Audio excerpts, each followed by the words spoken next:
Good evening. Before I begin, please bear with the awkwardness of this recording and the delays that there will inevitably be. I have no manual dexterity, so managing the slides and my notes isn't easy. I am very sorry that I cannot be there with you in person, and that I am, instead, a recorded voice with recorded images to accompany the recorded voices and images you are about to see. I wish I was there. I've only ever watched the documentary at home with my husband and son. They were very much involved in making the filming possible for me, as you're going to see throughout the next 20 minutes. And in this picture, the central picture, it shows some of the filming, and in the bottom left corner you might see my son taking a very focused interest in supervising what's going on. Although when we were watching it together, their reactions were really fun, and it was really fun to kind of see them respond to it. It really would be quite something else to be sitting in your room, both physical and virtual, being there with you, trying to gauge your responses and reactions. And I'm really sorry that I'm missing out on this. I would like to thank Valérie Angenot for the invitation to introduce this documentary and for her idea to screen it as part of your celebrations of the discovery of the tomb of Tutankhamun in 1922. I'm really delighted to have this opportunity to reflect a little on the documentary and its creation. I also should thank Valerie for her patience over the last couple of weeks as well. Thanks, Valerie.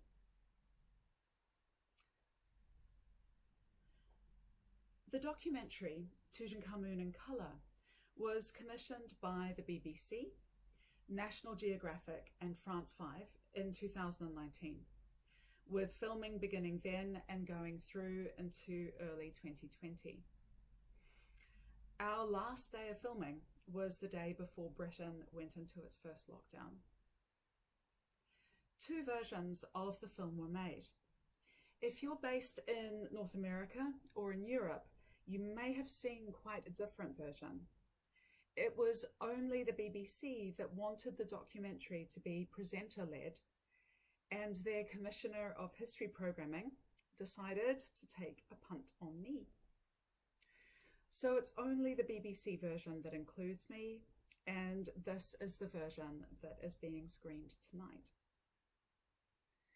Aidan Dodson, who is in Montreal with you and is one of the speakers for the conference this weekend, was one of the consultants for and interviewees in both versions. And I'm sure he would be happy to chat with you more about the film. Aidan, I volunteered you for that without asking you, and I hope if you're listening to this, if you're there in the room, that's okay with you. Sorry, I should have checked in advance. As you can see on the blurb here, colorizing the original photographs and film footage of the tomb's discovery is at the heart of the documentary. Although I would like to nuance the claim that we were attempting to create it exactly as it happened, as it says on the blurb here. And I'll talk about that nuance in the course of this introduction.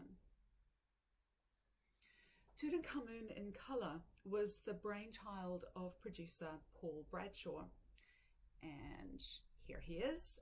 This is he and I discussing the script during filming in the Saatchi Gallery in London in 2019.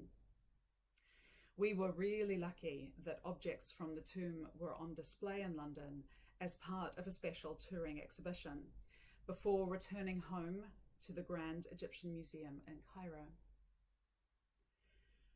Paul had been inspired by the 2018 documentary film created by Peter Jackson, They Shall Not Grow Old, which colorized film taken during World War I and integrated it with the voices of soldiers.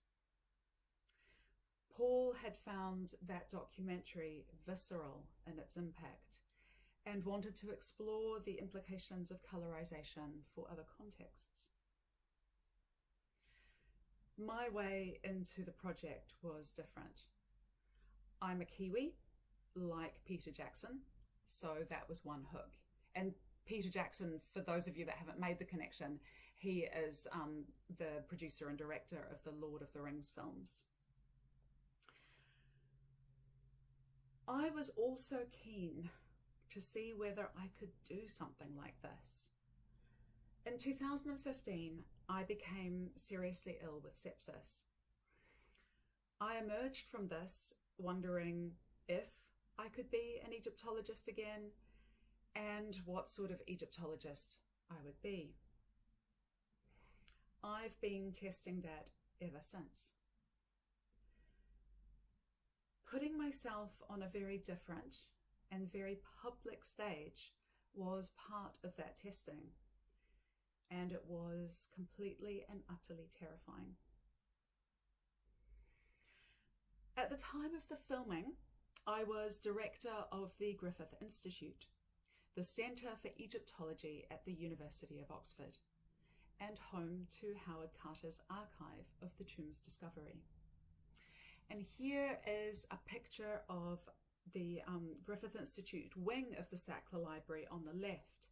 My office is on the top left corner, and the bottom two rows of windows are the Griffith Institute offices and the archive. And the archive, you can see, has the blinds completely closed in this image. The portrait of Carter, painted by his brother William Carter in 1924, graces the archive room.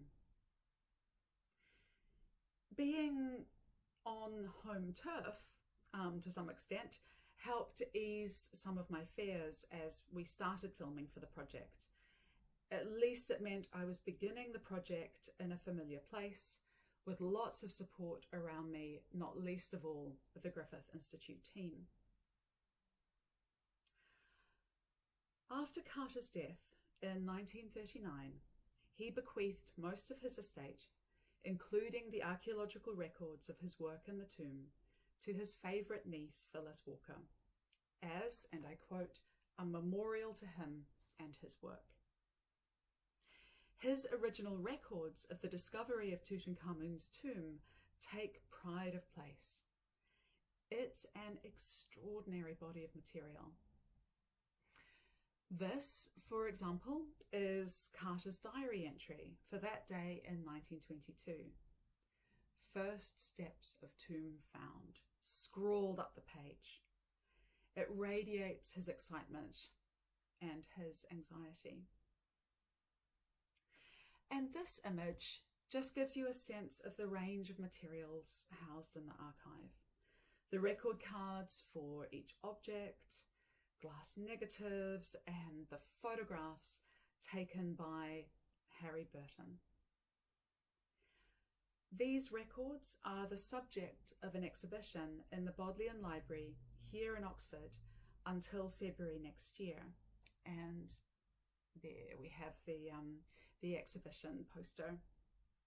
The exhibition has been co-curated by Richard Parkinson and Daniela Rosenoff. And if there are people in the audience, including online, who are planning to be anywhere near Oxford over the next few months, I really hope you can come and take a look. It's a small exhibition, but it's incredibly rich and diverse, and full of wonderful perspectives and interpretations. The exhibition is accompanied by a catalogue of 50 objects from the archive, beautifully presented and analysed by Richard Parkinson and the Griffith Institute team. So if you can't make the exhibition, or even if you can, I highly recommend this book. as you can see from the cover, Harry Burton's photographs are centerpieces, and they are here, of course, resolutely black and white. These are amongst the most iconic archaeological photographs, beautifully and critically analysed in this monograph by Christina Riggs. And this monograph has fundamentally and necessarily changed the way we think about the discovery and its recording and our own subject. Here, she examines, amongst much else, and I'm quoting her, the effective pull photographs exert on the interpretation of two pasts, the ancient one and our own. Photographs do not show archaeology or its history, they are archaeology and its history. And perhaps the documentary will make you consider or reconsider some implications of this. Colorizing Burton's photographs does not and should not imply that the original black and white lacks anything. And it was never the aim of the documentary to somehow improve the record or restore colour. And I hope by the time you reach the end of the documentary, you don't feel that that was one of our aims. I have to say that I was actually quite sceptical about the impact or the potential impact of the colorization at the beginning of the project, and I'm sure Paul remembers my skepticism very well. But in the end, for me, colour and the process of colorization became a mechanism for telling the story of the discovery in a different way. Not recreating it exactly as it happened, but instead perhaps allowing the viewers to re-experience the objects in context. And we hoped by doing this that we would also capture new audiences and incite new interest in the story and in the objects themselves. The documentary was not the first time that colorization had been attempted. This image was actually colorized by a British company called Dynachrome for exhibitions in the around 2013, 2014, I think. And Howard Carter himself used hand-tinted lantern slides in his lectures about the discovery. And these are just a couple of examples of his lecture slides. For him, we think that they helped him communicate the full impact of the objects when he was presenting to his audiences, including audiences in North America. Colorization then, as I keep saying, is just one storytelling tool alongside some of the objects themselves. And in this, we were lucky enough to have the Saatchi galleries available to us just weeks before Britain went into lockdown. And this slide shows my son in the immediate foreground, running an absolute delight towards the gallery entrance. He was so excited to be in London that evening and to get to see the objects. And of course, nothing surpasses the experience of the objects themselves. And as you can see here, the brilliant cameraman, Paul Lang, was kind enough to take Emryn on as an apprentice for this stage of the filming. Paul was really awesome throughout this whole process. And he and Emryn had quite a bond. By including the actual objects, as well as technical information about the colorization project, we were trying to explore the potentials and limitations of colorization alongside the alternative sensorial experience of the discovery that it offers. And with that in mind, here's me chatting with the director of the colorization team, Sam Francois Steiniger. I think, or I hope, that the fiction of colorization is honestly presented in this context. But of course, it comes with considerable challenges. In our case, slightly less so for the objects, but think about, for example, skin color. I had to send back the first colorized version of this photograph of my great uncle's unit posed in front of the pyramids during World War I. In the first version, everyone had been given quite pink skin, when there were actually Maori soldiers in the unit, including the lieutenant. So, storytelling, especially by multiple people for as wide an audience as possible, is always going to be a process, a complex process of negotiation and compromise. We always ran the risk of glamorizing or over-glamorizing, as in the publicity poster a little, I think. Here, I think we really do run the risk of burnishing the tarnished gold of the archive. As Richard Parkinson observes in his introduction to the catalogue for the current exhibition in the Bodleian, presentations of the discovery have been used, and I quote, in ways that uncritically endorse a nostalgic story of a golden age of archaeology, vintage colonialism. The popular appeal of the treasures of Tutankhamun has unwittingly added to the legacy of Orientalism and colonialism. This aftermath is perhaps the real curse to emerge from the tomb. And you may feel that aspects of our storytelling in the documentary tilt towards this. And it was something I worried about a lot and discussed with Paul throughout. In the end, it's not really an example of post-colonialist storytelling, but we did try. And an example, just to give you an example, this is the image, one of Burton's photographs of a young boy wearing a necklace from the tomb. Now, this image was connected to one of Carter's later anecdotes about the tomb's discovery, and that this anecdote goes that it was a water boy who found the first step by turning his jar and get sort of to get it to balance in the sand.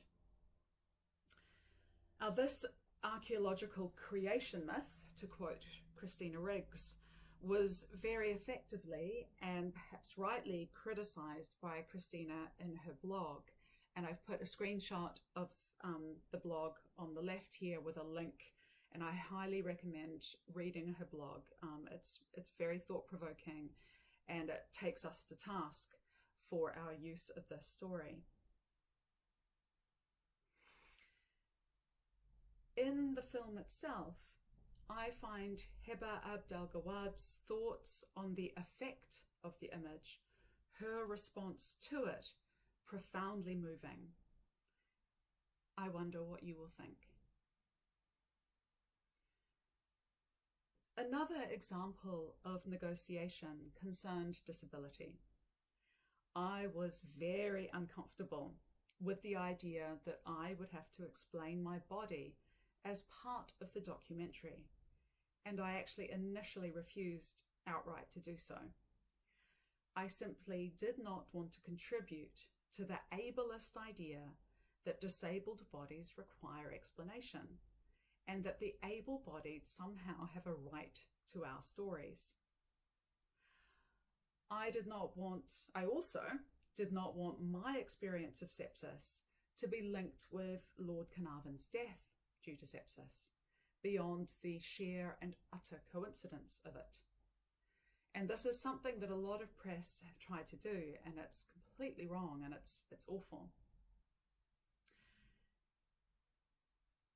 Finally, I did not want to perpetuate the seemingly never-ending connection of disability and illness with Tutankhamun's own story. For example, this is a photograph from the staging, the Met Opera staging of Philip Glass's opera Akhenaten. Absolutely brilliant, superb presentation or staging of this opera. And this particular scene shows the crowning of the young Tutankhamun, who is wearing calipers on one of his legs. There is no evidence whatsoever from his body or the objects in the tomb that he was disabled. This all comes out of and feeds into ableist ideas of disability that I hope to explore for Tutankhamun in other contexts. So Paul and I had long conversations about this, and he really listened to my concerns. In the end, I do tell my story, but in a way that was truer to me, truer to my participation in taking on the film. And this was our compromise. I'm not sure, actually, if I would be willing to make that compromise now, given how much time has gone by and how much my thinking about this has shifted and changed and hardened. But most of all, it was so much fun doing this documentary. I got to see the exhibition in London, which would not have been possible for me otherwise. And I got to go to Highclere, which was really quite something. And I also got to work with a truly wonderful team who I got to know really well. And they battled all sorts of challenges to create this documentary, not least of which was the pandemic and all the lockdowns. And these lockdowns meant that I had to record my voiceover in the room that I'm sitting in now, which is my study at home. And I had to have duvets on laundry racks all around me. You can see the one behind me. And they had to kind of ascend equipment, the muffle shield around the microphone and the microphone to me. And my husband Christoph had to set all of this up in the office. And then poor Paul and the sound engineer had to talk me through doing the voiceover remotely. And they were so patient, and it was also hilarious. So what a great team. And finally, in the end, I was totally mesmerized by what Paul and his team achieved in this. For my final slide, I'm sharing my absolute favorite still from the documentary. So while we were filming in the Saatchi Gallery, and while I was busy discussing the script with Paul and trying to sort out positions and makeup and all of those things, Christoph and Emmerin went off exploring the exhibition. And Paul Lang, the photographer, followed them on some of this, just completely candidly without them knowing, and shot their response. And here they are, gazing in utter wonder, rapt wonder, at an object from the tomb. So I really hope that the documentary, the film you're about to watch, allows you to share and to participate in this wonder. Enjoy, and thank you.